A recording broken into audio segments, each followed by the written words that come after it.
Yeah, so if you just joined, what we usually do is in the chat, you can put your name and where you're joining us from. And then, yeah, some form of, I mean, anything that you find interesting about astronomy or maybe today's talk, you could put that in the chat. So I would say hi.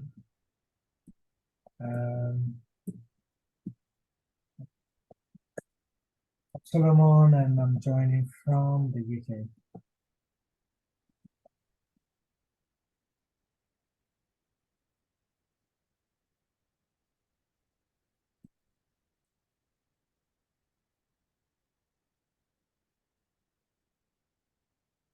So again, you're welcome to today's online section. Today our talk will be on developing experimental satellites in Ghana, and we have our special guest speaker, Profesir or Eric Obeng, who would take us through today's section.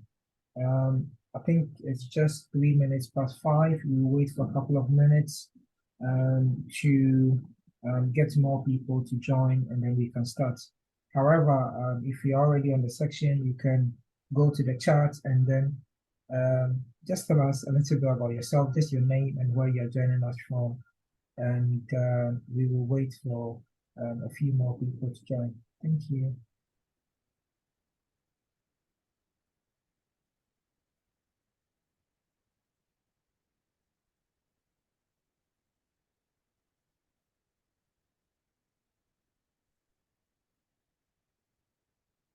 Yes, and I can see in the chat, apart from Solomon, of course, we have Sally from Kenya. Welcome, Sally. And Pamela from Ghana. Great.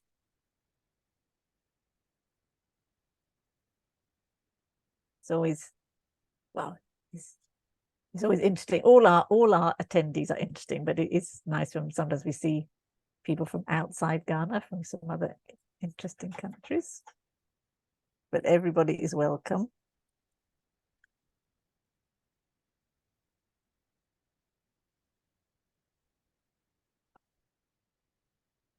I should.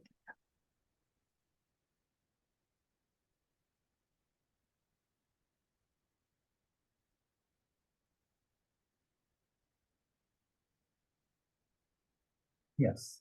So Sarah just said, I'm Sarah from Accra, Ghana. And thank you so much, Sarah.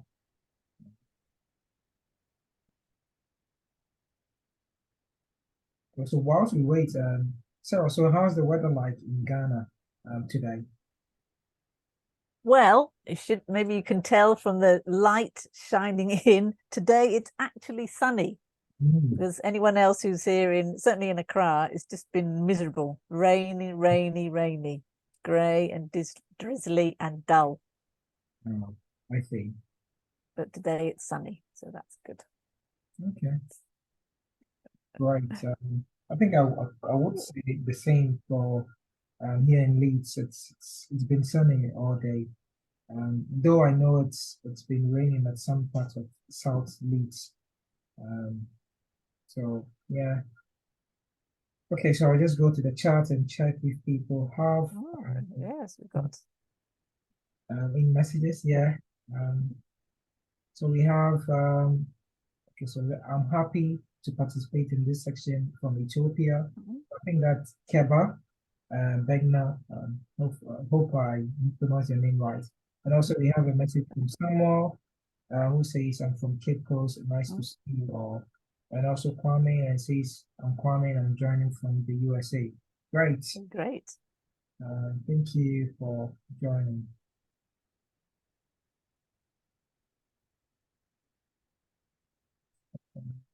Yeah, very interesting international spread, which is great.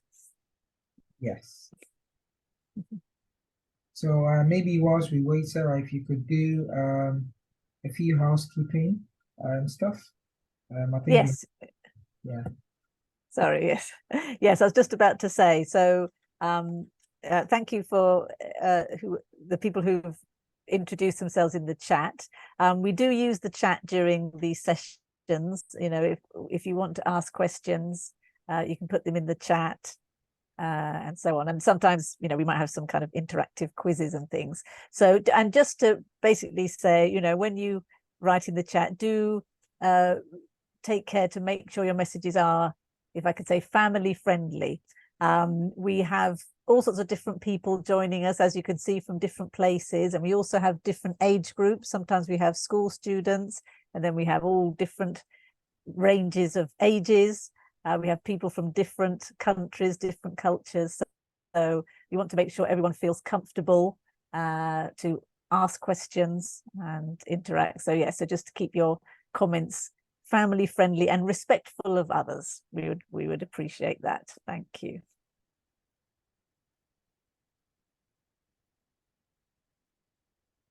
Thank you, Sarah. Thank you so much. I think we'll wait for maybe 2 more minutes, and then we can start today's section.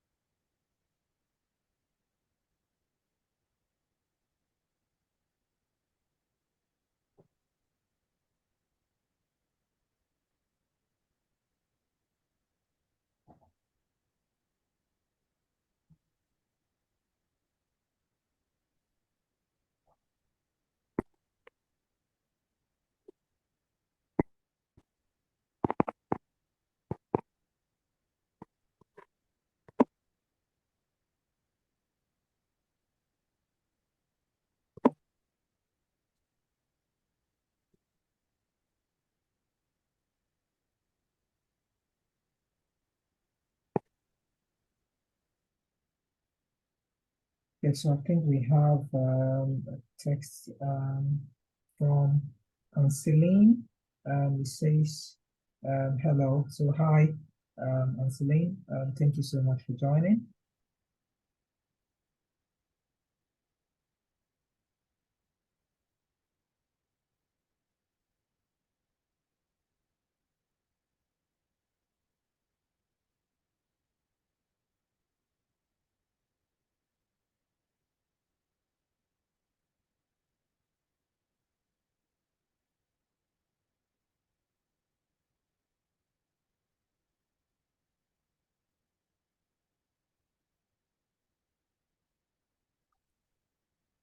Okay, so we just wait for just 1 more minute and then we can start today's section.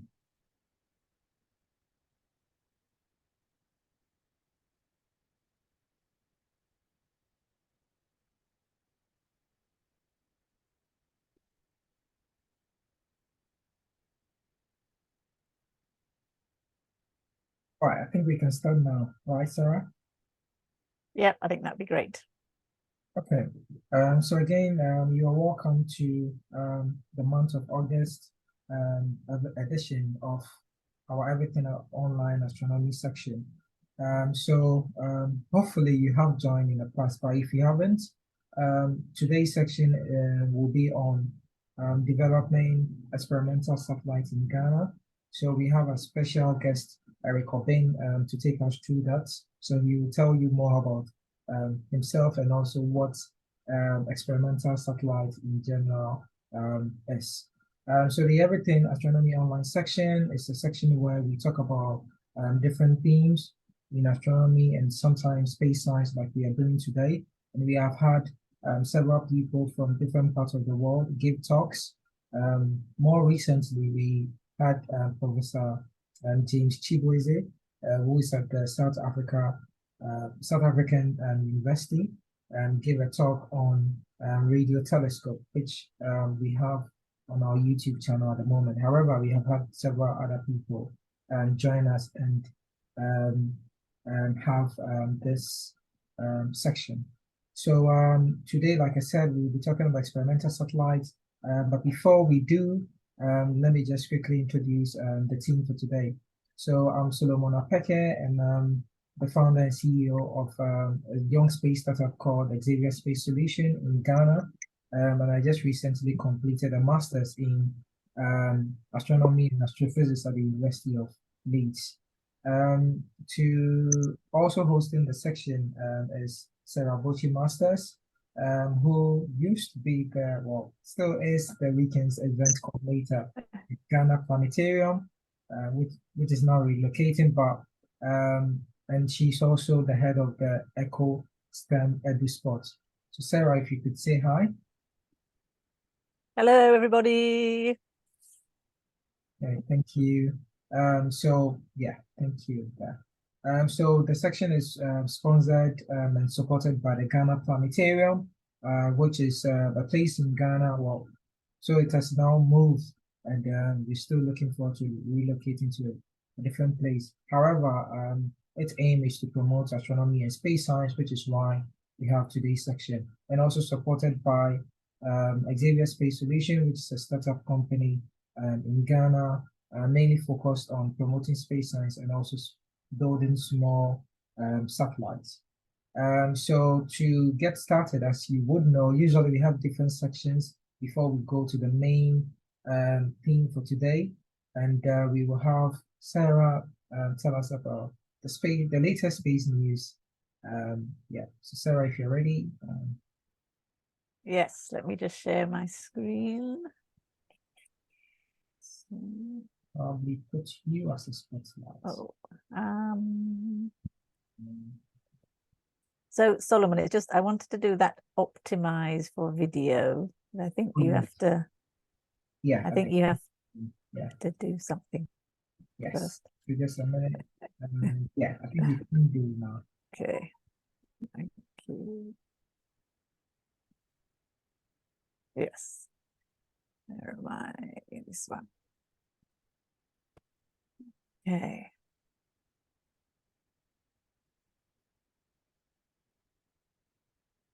Okay. So I hope everyone can see my screen. Solomon, can you see my screen? Yes. Okay, thanks.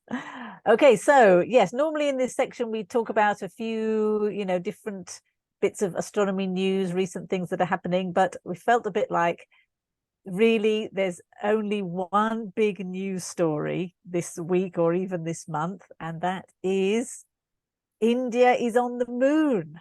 So that's a very exciting thing that's been happening just a couple of days ago. So the spacecraft was called Chandrayaan-3, and it successfully landed on the moon. So the image on the right is, I think, the first photograph that it took after it had landed. And then on the left, we have the Prime Minister of India. I don't know if anyone saw the video. When it landed, he was there sort of live. And I just thought it was really cute because he had a little flag and he started waving his flag when they landed, which I thought was really cool. So this was just huge. I mean, it makes India only the 4th country to successfully land on the moon. There have been lots of unsuccessful landings. So that was great news. And obviously everybody in India and all around the world was very excited.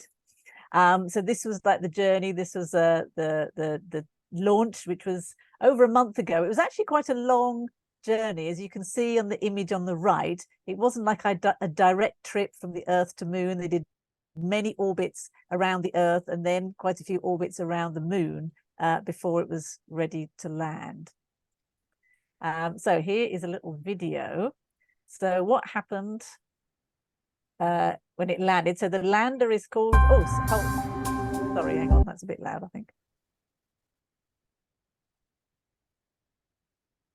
Start that again. Okay.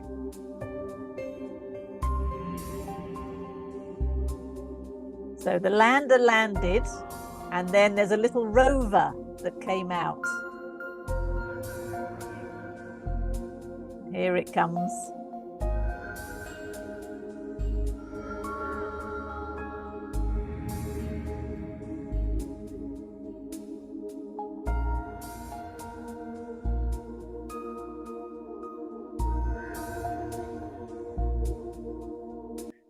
Okay, so there's a little rover.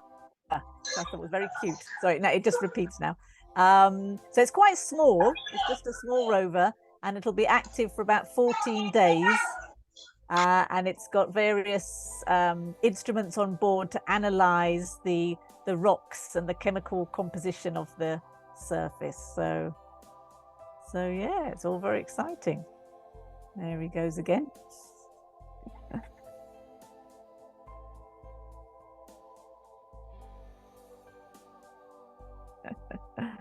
Cool. Very, very cool. Oh, sorry, hold on. Okay. Now, it's also quite interesting that India on the moon, because just a few days ago, there was like a race between Russia and India, because Russia also had a probe going to the moon, Luna 25. And in fact, it looked as though the Russian probe would get there first. And it went into orbit successfully. The picture at the bottom there was taken by the Luna 25 probe. But unfortunately, as it was descending to the moon, something went wrong. And unfortunately, it crashed. So that was a bit sad, although maybe India wasn't quite as sad because it meant they got there first. Now, this image on the left, you can see all these red and blue dots are where other craft have landed on the moon. So the blue ones are the manned landing. So obviously that's all the Apollo missions. And the red ones are unmanned probes that have gone. And you'll notice that Chandrayaan-3 is right down at the bottom here near the South Pole. Whereas all the others have, most of the others have been nowhere near the South Pole. And the reason the South Pole region is interesting is because, I'm not sure how clear it is on your screens, but this is a picture of the lunar South Pole. Those little blue things you can see, that's water ice, or it's representing water ice. So they've discovered that it looks like several of the craters at the South Pole have quite a lot of frozen water ice in them. And if we're thinking for the future, things like a lunar base, or maybe launching more probes from the moon, then of course water is going to be useful for humans, and as well as for like drinking and growing crops and everything else. It also can be split into hydrogen and oxygen, which are used for rocket fuel. So that's why people are very interested in going to this region. So please look out the next 2 weeks to see more photographs and things from the rover as it travels around the moon. So well done, India. And that's the astronomy news for this month. Indeed, well done, India, and thank you so much. I was actually just trying to find an image earlier on. I found comparing the budget of how small the budget for the moon mission for India was compared to several other movies, not even missions, several other movies like Interstellar. And if you look at it, it's incredible. I can't find it. So, well, at some point, if I find, I'll share. But yeah, it just tells you how small you can still put a budget in. And I think for me, especially because we do have a space startup and we are from a country which is not so developed, I think this is the beacon really in terms of trying to gradually get into space. And I think this is a very, very huge step and a huge win for also African country among others. So yeah. Thank you so much. And I think also that was the yes, the reason that the probe took such a long time to get it was that they didn't have a big enough rocket to send it directly into a higher orbit or nearer to the lunar orbit. So again, this is great. Instead of thinking, oh no, we can't carry on because we don't have a big enough rocket, it's like, well, what can we do with the rocket we have? Okay, we can go into a different orbit and we can spend longer going around the Earth and then gradually getting into lunar orbit, and it worked. So good for them. Awesome.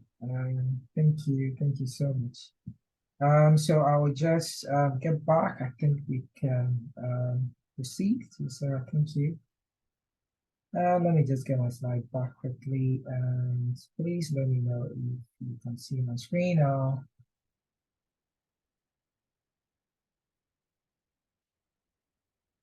Can you see my screen now? Okay, great. Yes. Okay, so today's talk is on developing experimental satellites in no other country than Ghana, which is where I also come from. So we would have our special guest, who is Eric Obeng, popularly known as Profesir. I just call him Prof. So I'll just say a little bit about him before we invite him to lead today's section. So Eric is the founder and CEO of Electronic Systems, and also a foundation called Tech Foundation Africa. His vision is to champion the technology independence of Africa through development of relevant technologies and solve problems in Africa to make Africa a better place, which I really, really believe in. He has over 8 years experience in designing electronic systems and computer software. He loves to teach and has taught science, mathematics, computer software design, and a lot more. He's a physicist by training. We actually went to the same university, which is KNEST in Ghana. He does hold a bachelor's degree in physics. There's a lot more I can keep talking about, but I mean, I'll leave with this statement that the technology independence of Africa requires a collective effort. Through Tech Foundation, as an example, is the way Prof believes we can actually be able to achieve this. So, Prof, if you're ready, can you get us started? Thank you. Yeah, thank you very much, Sulu, for your very, very special. Wow, what happened to my camera? You look very small now. We always like spotlight on your teeth, which are very nice. Thank you. All right, let me see. I think my camera zoomed in. That's interesting. You tried this earlier on. Yeah, it wasn't okay. Anyway, just a moment, please. I think whilst we wait, maybe if people don't mind, you can turn your camera on. We can do a quick group photo since we have people here now. Just quickly, people don't mind. But do you want a photo with Profesir? Okay. Yeah. We have his photo, so it's fine. Okay. You can have his teeth. So if you don't mind, you can turn your camera on. If you don't mind being in our group photo, and I can just take a couple. Yeah. Okay, so thank you so much, Mr. Kwame, for turning your camera on. So I think we can go. So it's not taking one. Maybe I'll try another one. Okay, great. Thank you. Thank you. Okay, so yeah.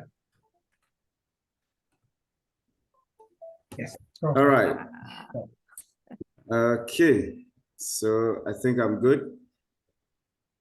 Yeah.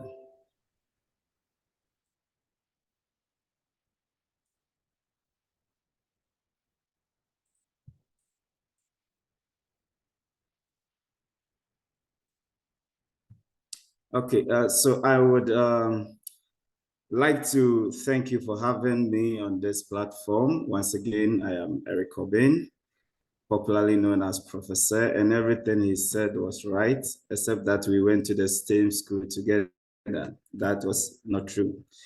All right, so I would like to I would like to share my slides. Yeah, so we didn't go to the same school.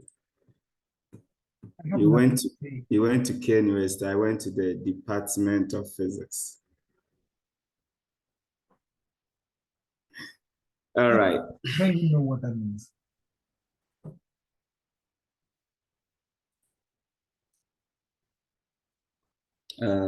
So you can see my slides, right? Okay. All right. So thank you everyone for joining this session. Just a little bit of information about what we are doing here in Ghana. And mostly that's going to be on CanSat development, how we started and how it has been going so far. But I'll also use it as an opportunity to introduce CanSats to those who don't know what it is about. Don't mind my presentation. I've put quite some amount of information there for those who want to learn more, but I'm not going to touch on everything. So yeah. Again, my name is Eric Obeng. I'm the founder of Tech Foundation Africa, Electronic Systems, and PCB Africa. All these days are various means to promote technological independence in Africa and also help equip the youth of Africa with the right education and mindset towards growing our own country and then engineering the future that we want. Okay, so this is going to be the outline of my presentation. The session is designed into two parts. We have a generic overview on CanSat, and then I'll zoom in onto what we're actually doing as in Ghana as a CanSat Ghana. Okay, so exploring CanSat, where education actually meets space. When we talk of CanSat, in case you don't know what it is about, it's just a portmanteau for a can-sized satellite. Basically, what this means is that we are trying to simulate the operation and working of a satellite, but because we don't have the funds or enough money to do the full-blown satellite, which could take so much funds to do like India just did, we are trying to, play it cool and play it low by building things and packaging them in something like a Coke can. By the way, I'm not doing an advertisement for Coke, but if Coca-Cola would do justice to send us some money, we would appreciate it. Okay, so that's a CanSat.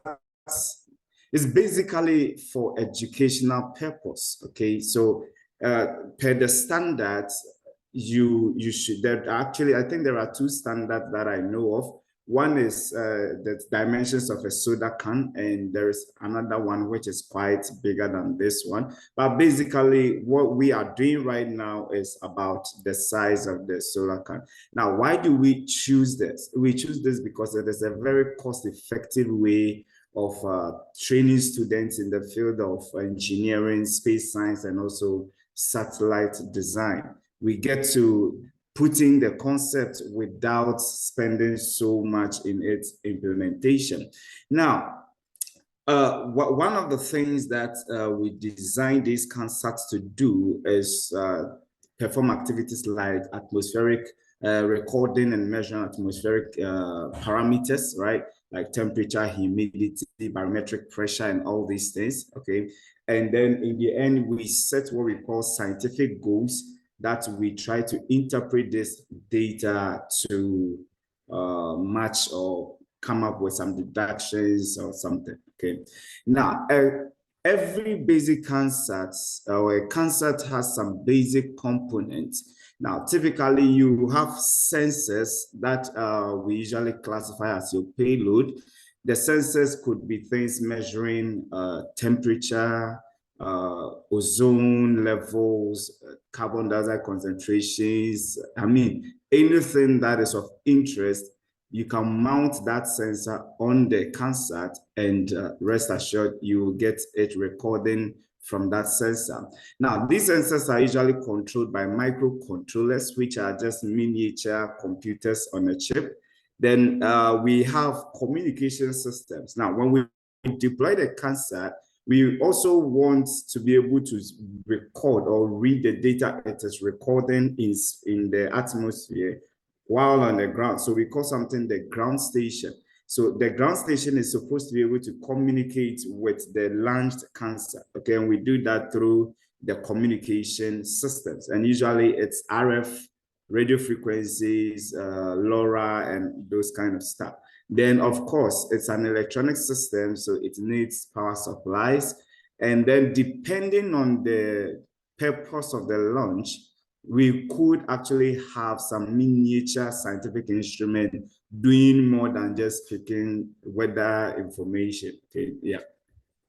So these components gather the data and then transmit it back to the ground station, as I said, and we can do our analysis from the ground station. Now, so to usually launch this CanSat, some of the methods that we use is by using rockets, and then for low budget launch, like we are doing in Ghana, we are working with what we call weather balloons. We fill them with heliums or you could have some form of parachute and drop them from a height that you want. And then as it travels through the atmosphere, it picks and transmits the data that you want. Okay. Now, why do we want to study CanSat? Why is CanSat so important for a country like Ghana? So one of the important things is about nurturing space science. We know, yes, we don't have the funds to build, let's say, Hubble telescope like the US is doing, but at least we can't also wait till we have that amount of money to start training or creating awareness of some of the technologies or the great things that happen in space. So in our own small way, we are using CanSat to lay down the foundation. So if any student or any of our trainees get the chance to maybe pursue something higher, then they don't become completely ignorant of space science and technologies. So with our little CanSat, we could actually engage in things like atmospheric research, where we can deploy CanSat to pick information about our immediate atmosphere, like what is the temperature like 1,000 meters above ground, what is the humidity levels like, what is the aerosol level. So whatever we want to measure, we can actually mount these payloads on a CanSat, deploy it, and get that data. And through this, we can even use them to, predict the weather conditions of a particular place and do some of this meteorological analysis. The next thing is about Earth observation. We could actually mount cameras on our CanSat, deploy them, and use it to capture images from the Earth's surface, vegetations, and we can also use it for environmental monitoring and mapping. Okay, so CanSat, although they are inexpensive way of learning space science, they kind of have a very interesting significance. The next thing would be astronomical observation. So you can see that there are huge equipment used for all these things that I'm touching on, but in our small way, we're able to also use the CanSat to do this. Not as huge as they would do it with those sophisticated machines, but then we still get to experience what is happening. So in terms of astronomical observations, yes, the CanSat cannot carry a very high resolution camera, but at least we can mount it with some low level or low res camera to capture things like the moon, the sun, and nearby planets when they orbit through our atmosphere. Okay, so these things are very, very important. And another interesting is through CanSat experiments, we are able to teach people perform space science experiment. For instance, we can actually mount specific sensors like UV sensors, launch them and see if there are some UV rays or radiations seeping into our atmosphere, right? Of late, I think in about 3 months ago, Ghana meteorology told us for the fact that it's not good to be outside because we had a lot of UV coming in, and we could feel this because the weather was very, very hot. In fact, it became hot. And UV is one of the radiations with very high energy. So once they seep into our atmosphere, then we're going to have those conditions. So if we experience such thing, we can actually mount a UV sensor onto a CanSat, deploy it, and use it to measure UV levels in our atmosphere and know if we have to be alarmed about its intensities or not. So that is a way of doing space science experiment. Another, and what is our primary purpose here, is the education that is associated with it. Through our CanSat, the students that we engage with are able to have a hands-on experience with designing, building, and then launching small-scale satellites, which we call CanSat. And then the data that they get, they perform analysis on this data. They do teamwork, collaborations, and all these are the things that we speak of when we talk of STEM. STEM is about teamwork, bringing people from different fields and making them solve a problem by employing their various skills and knowledge together. And one of the things is to also inspire the interest of people in space science. I mean, it would also be nice to say that, yeah, in a year to come, when I'm president in Ghana, Ghana launches its first whatever to the moon. Yeah, we launch our first rover to the moon. Okay, and then we can't just do that out of the blue. We have to start from somewhere. So I believe that through the activities of CanSat Ghana right now, we will get there. It might take a long time, but it's better to crawl than to remain static. Slow motion is better than no motion. Okay, so despite the limitations that we have in terms of size constraints, power, the kind of equipment that you can put on, CanSats still, I mean, are valuable to training people and introducing them to the world of science and then space engineering. Okay, now these things that I just talked about are like the generic advantages of CanSat. But then we all know that one of the buzzwords going around is the SDGs, as the Sustainable Development Goals. And as a country like Ghana, how can our attention, when we pay attention to development of CanSat, what can we benefit from it? Okay, that is also in line with the SDGs. Okay, now one thing I should make clear is that CanSat does not directly affect, okay, the contribution of CanSat to these SDGs is much more of a passive way. It's consequential. So why am I saying this? So in an effort to promote space education, right, through our CanSat, we get to engage our students in innovative activities, right? And this is in its own broader sense, it goes on in a long way to affect or to influence or make the SDGs achievable, because the SDGs cannot be achieved without the human resource. Okay, the main importance there is the human resource, and once we have the human resource, then chances are that we would be. So the few SDGs that I'm going to talk about, that will be first, quality of education. You see, our CanSat or CanSat technology helps to give hands-on experience to the student in engineering, technology, mathematics, which is STEM.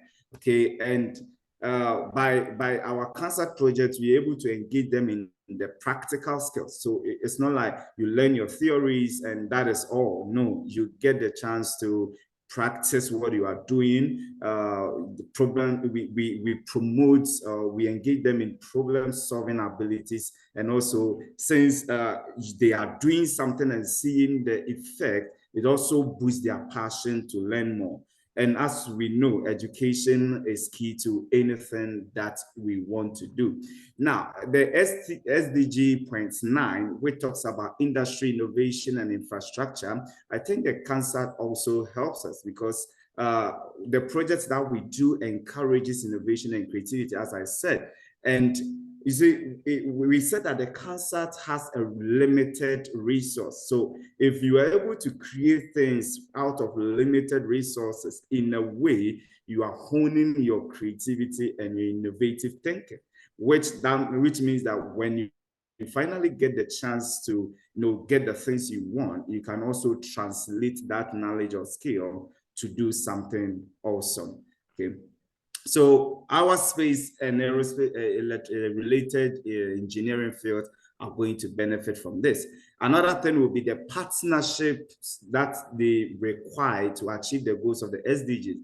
Right now, as we are working, so when we started this project, we had to collaborate with GES, right? We have to also collaborate with the schools in order to do this thing. So in a way, we are collaborating to achieve our aim, which is also one of the emphasis of the SDG. Then one of the things I'm very, very interested in is climate action, clean water, and sanitation. In Ghana, we are suffering from galamsey issues. So imagine we can have CanSats hovering over vegetations and reporting what is happening. I mean, this can help us combat some of these issues and Government will not have to deploy security personnel to those places. All these things affect our national coffers, which we don't actually have much. Okay, yeah. Then sustainable cities and communities. I mean, if you are planning a community right now, you would like to know pollution levels, environmental air quality, and all these things, right? And CanSat can be cheaply deployed to do some of these things. Now, back home, Ghana has officially launched the space policy, which is supposed to use space science and technology to drive developmental agenda in Ghana, right? So I think this is also the best time to hook into this opportunity to build the youth in that environment. So CanSat Ghana, in summary, we are trying to nurture tomorrow's explorers. Okay, and how are we doing that? We are doing that by engaging them, training them, and inspiring them using the CanSats that we built. And it has been a very interesting experience so far. I think I love it. Seriously, I really appreciate the fun and the joy that the student puts into the work that we did. In one school that we visited, we had a training in the night, and the student didn't even want to close. Okay, the whole thing was captivating, and it was interesting to see people do this. So the hands-on experience, though we are not doing technically space exploration, we are trying to simulate the whole idea. And this also serves as a platform to empower them to transcend beyond the boundaries of their textbooks. Okay, now you move from your textbooks and you get to the practical learning field where you can apply the knowledge you learned in the textbooks and appreciate them. Okay. So CanSat Ghana, these are the things that we are trying to do for Ghana. In fact, the target is Africa, but then charity begins at home. So starting from Ghana, and the plan is to widespread this to Africa. Okay, so very soon to be CanSat Africa. Yeah. Now, one of the things I really enjoy from STEM is this curiosity and creativity, because all my life, this is how people identify me. I'm curious. I'm the one who is always tearing things apart, trying to find out why you are asking me not to do something, right? And the things that we are doing is actually, I remember one student asked a very interesting question when we went to Upper East, and I was surprised. Like it showed that this is a curious student, and once they get that kind of enabling environment, they will do awesome things. Okay, because the environment helps so much. So we are trying to ignite the curiosity and creativity of the students that we engage with. Okay, and by doing that, one of the things that we do is to encourage them to ask questions, seek for innovative solutions, right? Thinking critically. These are things that make every country's scientific prowess grow. Okay, without these basic things, your science and engineering systems will just be copycats. But we need this kind of critical thinking to be able to. So holistically, we are kind of fostering and nurturing the skills of future endeavors. More of, we are trying to prepare the way for whoever comes next, so that nobody will sit somewhere and say that, oh, Prof and Solo never gave us the foundation to learn space science. So we are doing our best so that the rest, those who come after us, would stand on our shoulders. And then, so we are about building explorers tomorrow. Very important. Okay, so just a quick one. So in essence, CanSat Ghana, we are trying to go beyond the theoretical learning and provide a launchpad for students to explore, create, and dream among the stars. Now, through this initiative, the next generation will be primed and be progressive in their thinking. Okay, so what are some of the things that we are doing? So currently, we have launched and we are still working on what we call our CanSat line of should I say, components, right?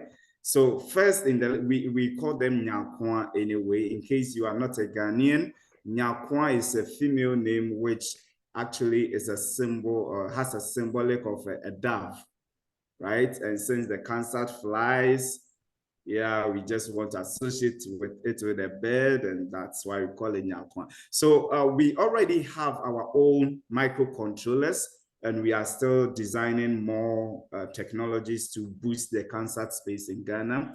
Okay, so what you are seeing here, we have what we call the payload controller, and then communication models. We design them, assemble them by ourselves. This is proudly made in Ghana. Proudly, in fact, proudly made in Ghana. And I'm saying proudly because I designed them. Solo just gave the money. Please, he wasn't part. All right, that was just by the way. So right now, these are some of the things that we have.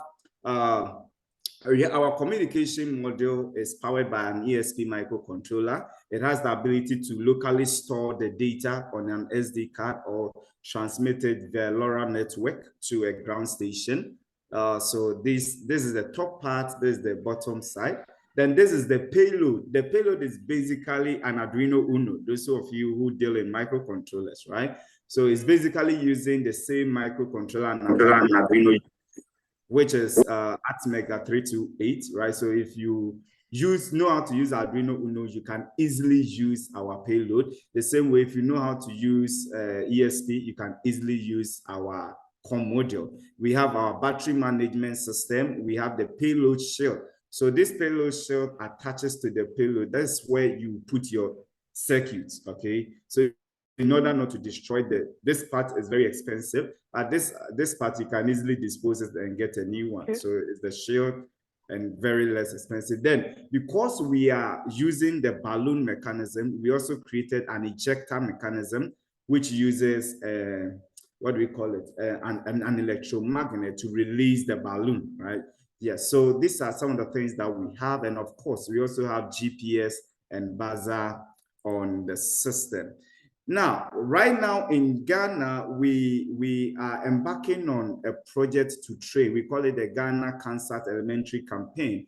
We are training students from the secondary schools in how to build and develop CanSat, right? So this is sponsored by Erictronics Systems, which is my startup, Xavier Space Solutions, and then we are also funded by the Office of Astronomy for Development. Now, we have selected some schools from Upper East region in Ghana, Ashanti and Eastern, and then we are training them in the various fields. So programming, electronics, critical thinking, and anything that they need to engineer their CanSat. So far, we've been to some of the schools. We've been to Upper East. We trained this much. In fact, for Upper East, we had about 10 schools coming together at one school, which is Bolga. I think that's Big Boss. The short name is Big Boss. Yeah, they really did well. They hosted the other schools, fed them, gave them a place to, sleep. The headmaster was so enthused about this project. He just took off all our challenges and solved it. And we are very grateful to him. So over there, we had a 5-day training with 10 schools. It was very, very awesome.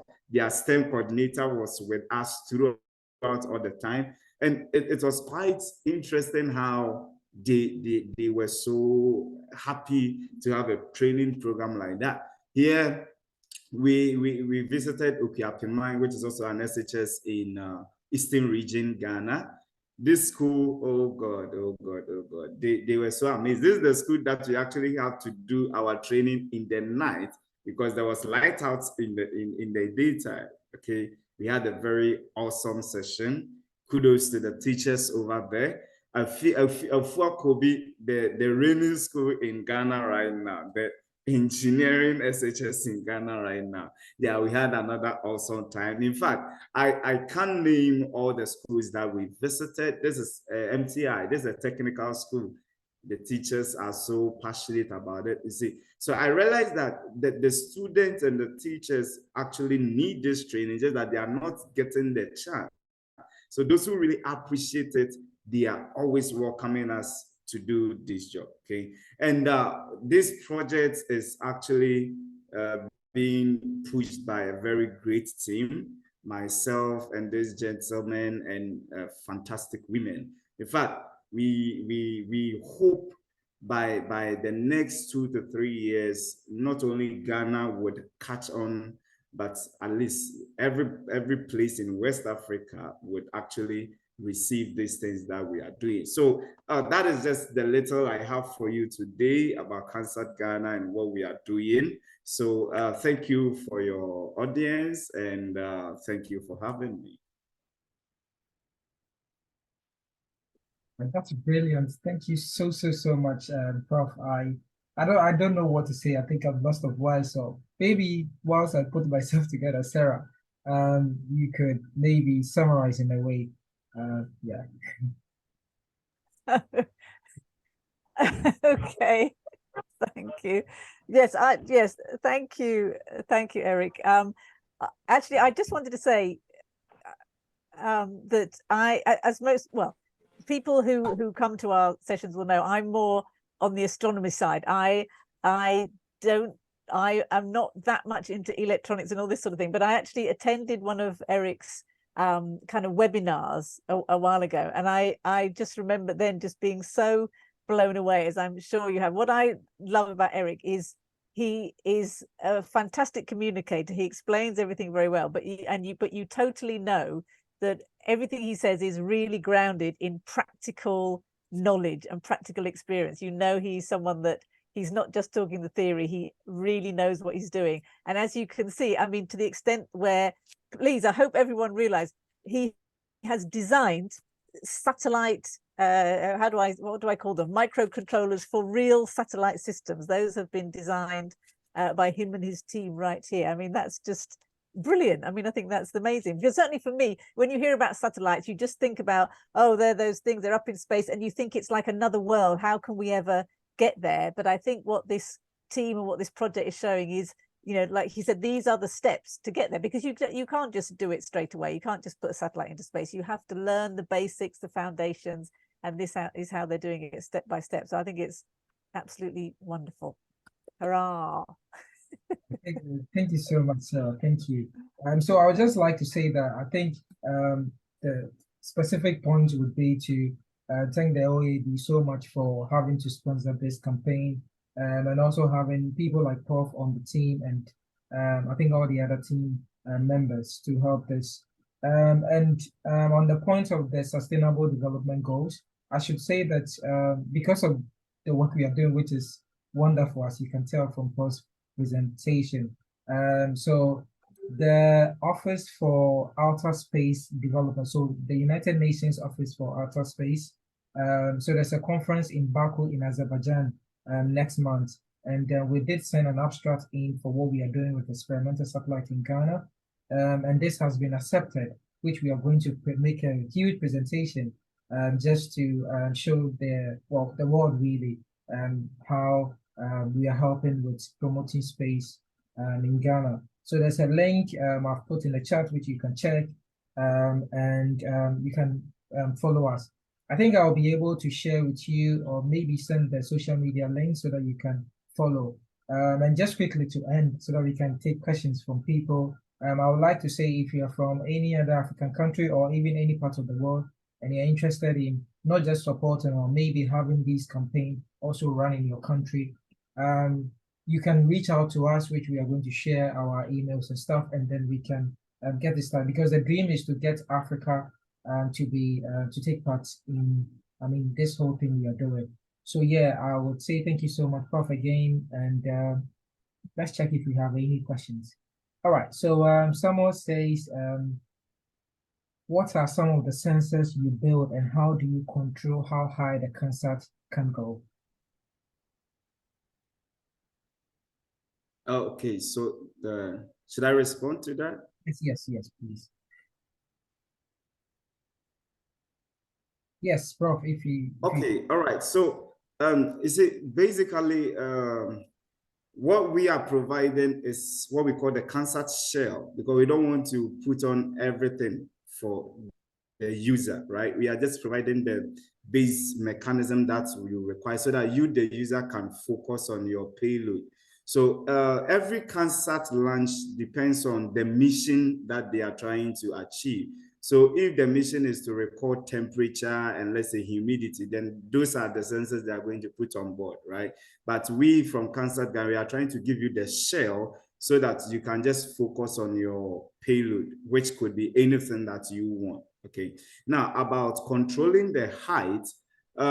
Right now we are actually, this is something I didn't want to talk about, but we are experimenting on using the balloons and some custom-made thrusters using gases, right? Applying some physics laws to actually even be able to maneuver the satellite, the CanSat in air, right? But for now, one of the things we can do is we use GPS, an altimeter to check the height. And once the height is reached, we instruct the balloon to eject, and then the parachute takes over. So that's how we control the height at the moment.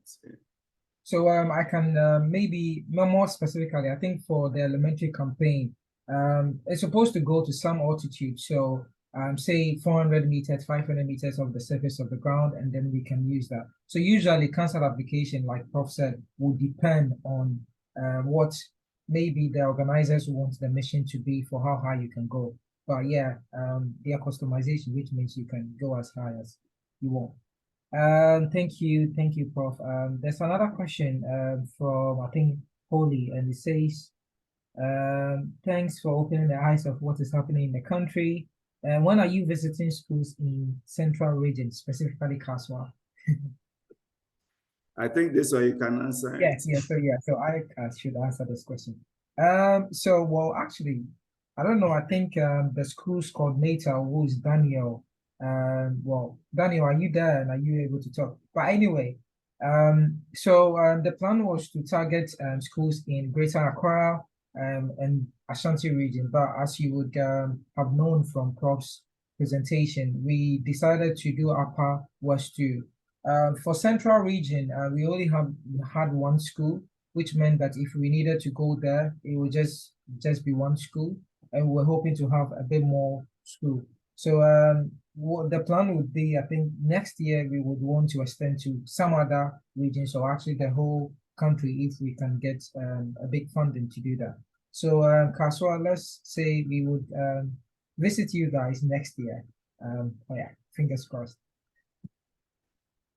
So thank you, and we also have. Yes. Sorry, if I can just say, so then maybe, Solomon, would it be useful if, sorry, I didn't see the name of the person, if that person is at a school in Kaswa, if they could get other schools who are interested, so next year they could say, look, there's 6 schools now, and we all want to join, then would that be like a good incentive for you to go to Kaswa? Yeah, that's brilliant. Thank you so much, Sarah. So Holly, if you could, I will just put my email somewhere there, and Prof, maybe you guys can also put your email, and you can get in touch so that we get some other school. So thank you. So bless Ikweche. I'm sorry if I didn't pronounce your name properly. So please, what is the meaning of CanSat? I joined late, please. Okay. I actually answered that one in the chat. Oh, okay, you did. Okay. Okay. Right, thank you. I think there's a question from Mark. How is the CanSat different from a drone carrying a payload? It's an interesting question. Yes, so I think maybe I can answer that. The difference between a CanSat and then a drone carrying a payload is, in the end, a CanSat is supposed to be something that should go to space, but it's just that it's in its very experimental stage, right? I mean, all over the world, startups who have been able to develop satellites usually start off with CanSat. So I would say at that level, a drone carrying a payload, I would say it really varies. If you mean a drone carrying a payload, is it going to for high? At high altitudes. What is it carrying? Because a CanSat is supposed to be a simulation of an actual satellite. However, you can just have a drone which may have maybe a camera just looking at something. right? So it depends on what. I think that's how best I could answer the question. I don't know if. So let me just chip in something. Okay, so if you look at the mission of CanSat, for instance, if we talk of drones, a drone's payload could be a camera, like Solo said, or maybe a laser mapping device. These are not for the purpose of what we do with CanSat.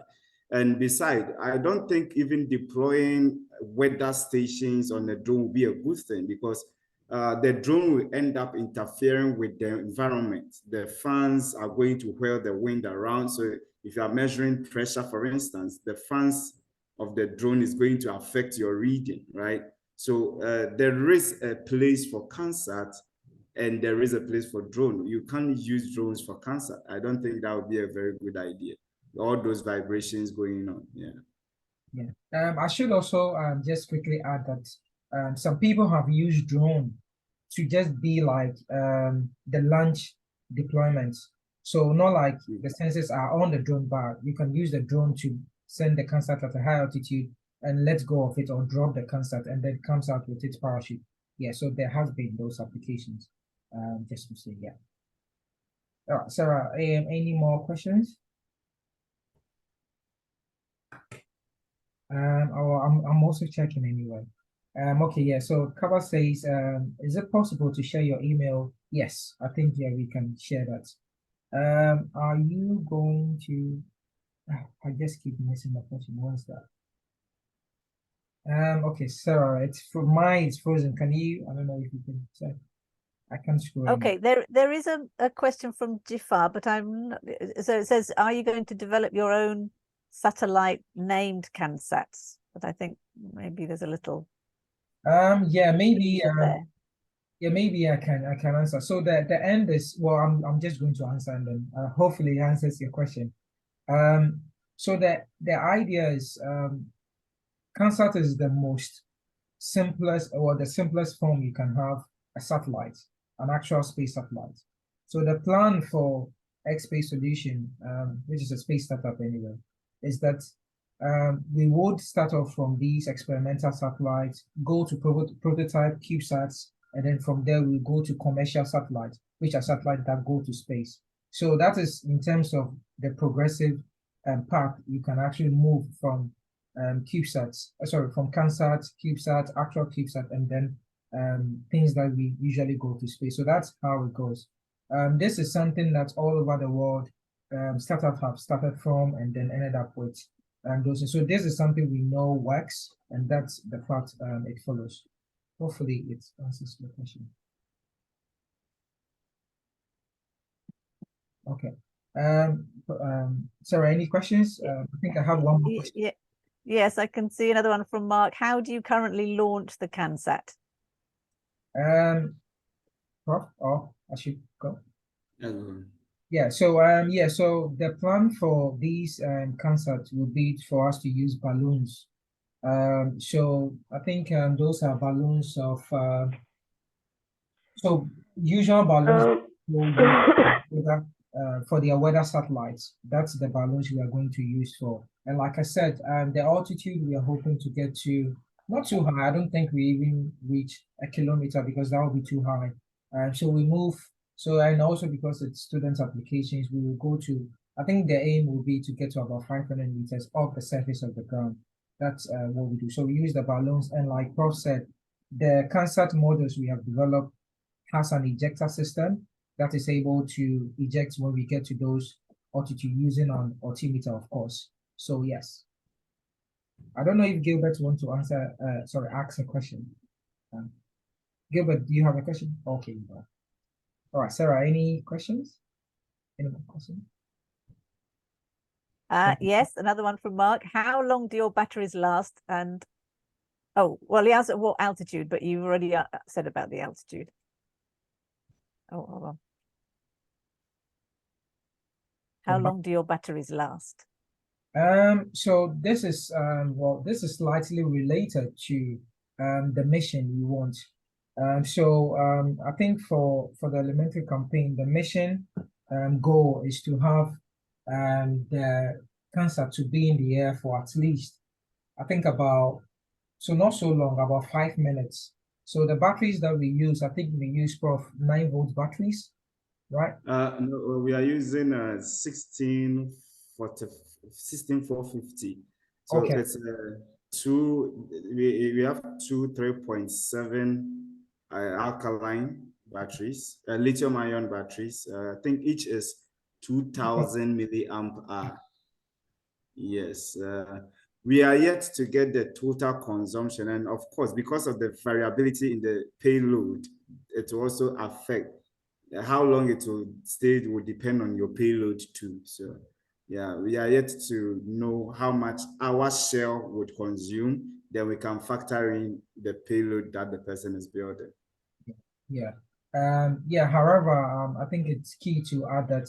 So for previous CanSat campaigns like that of the European Space Agency and some other in the world, usually a 9-volt battery is sufficient for a mission that would be about that would take about 5 to 10 minutes in the air. So yeah, just to give like some form of reference.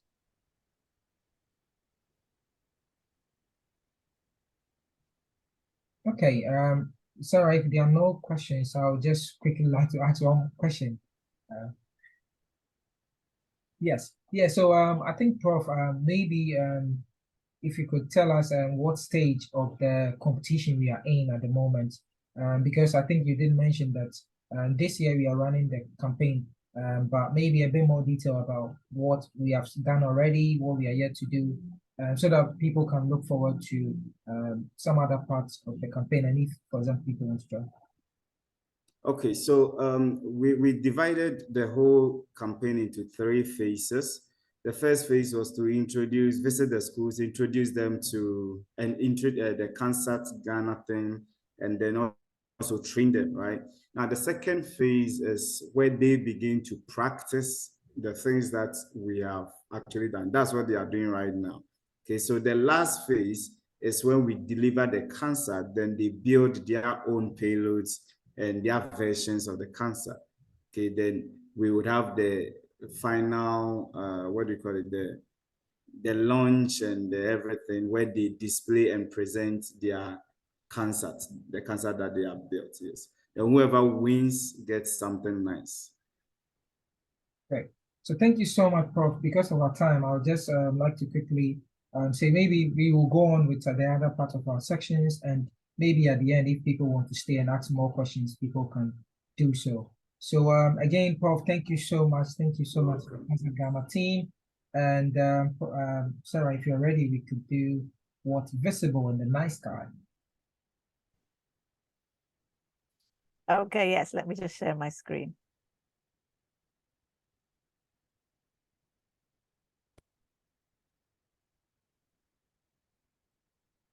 So I was saying that if you were there at the beginning, or I think Solomon was asking me what the weather was like. So it's sunny today, but it hasn't been that great in Accra.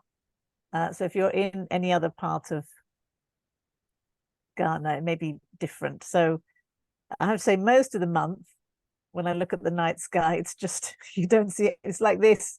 You don't see anything. It's just cloudy. I think it's starting to get a bit better. But if you're elsewhere in Ghana, it might be different. And of course, the people in other countries, it may also be different. So you can still see a few planets if you look carefully. So this evening, after sunset, if you look to the west, so remember that's where the sun has gone down, if you have a very good view of the western horizon, you might be able to spot Mars.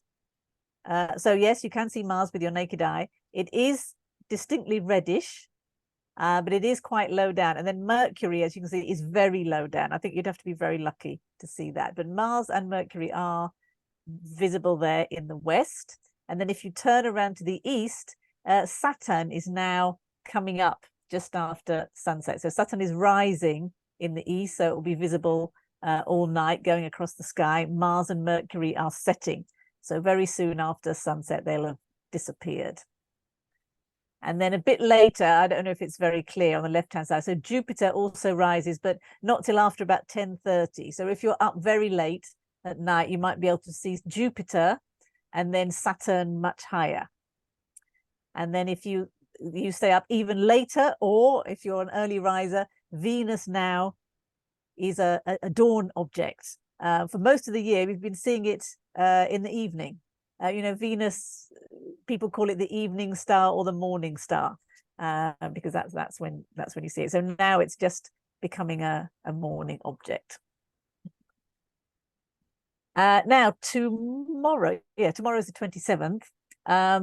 Saturn is what's called, it's at opposition. So sometimes if you read any astronomy articles or astronomy magazines, they'll talk about planets being at opposition. And all that means, if you look at this diagram, it means that Saturn is on the opposite side of the sun from us. So we've got, so the Earth is here, you've got the sun on one side and Saturn on the other side. And so what that means is the sun is completely illuminating Saturn. So this is a good time to look for Saturn because it will be very bright. So it's like it's being totally illuminated by the sun. Because remember, all the planets, including ours, we don't produce our own light. You can only see them because of the light reflected from the sun. But when it's in this position, it's fully illuminated from our position on the Earth. So especially now, you know, for us, if you're looking with your naked eye, it'll just look like a dot, a bright dot. If you have binoculars or a small telescope, you will be able to see the rings. So yeah, so tomorrow is a good day to look out for Saturn. And then in case you're really not sure, you know, how to find these planets, because I said they do just look like dots in the sky, like the stars. On certain days, if the moon is near, that's a good way to look for them. So on the 30th, the moon will be close to Saturn. On the 4th of September, so going into next month, it'll be close to Jupiter. And on the 11th, it'll be close to Venus, although Venus is very bright, so it's easy to find. I think, yes, I think that is it. So yes, so do look out, look up. That's what we always say, keep looking up. Sometimes it's surprising what you can see in the night sky. You can see some wonderful sights. So do enjoy the night sky. Any announcements, Solomon? Yes, we have some announcements. And more importantly, for people who are interested in or starting a master's or PhD position, I think it will be interesting to know what news we have. So if you give me a minute, I can have it up. And whilst I'm doing this, Jemima or Daniel, if you are on the section, please, can you find links to the CanSat Ghana social media pages and share in the chat? Thank you. All right, so what do we have? So before we talk about the opportunity, before we talk about the scholarship opportunities for masters and PhD, I would like to quickly talk about the next sections that we have coming up. Can people see my screen? Sarah, can yes. Okay. So I think again from the section that we have been organizing in the past, we had one professor from the United States join and advertise a position, an internship position in the US, and through in the section we were able to get some Ghanaian students. So 4 Ghanaian students were able to attend an 8-week science internship program at the University of California, Santa Cruz this summer.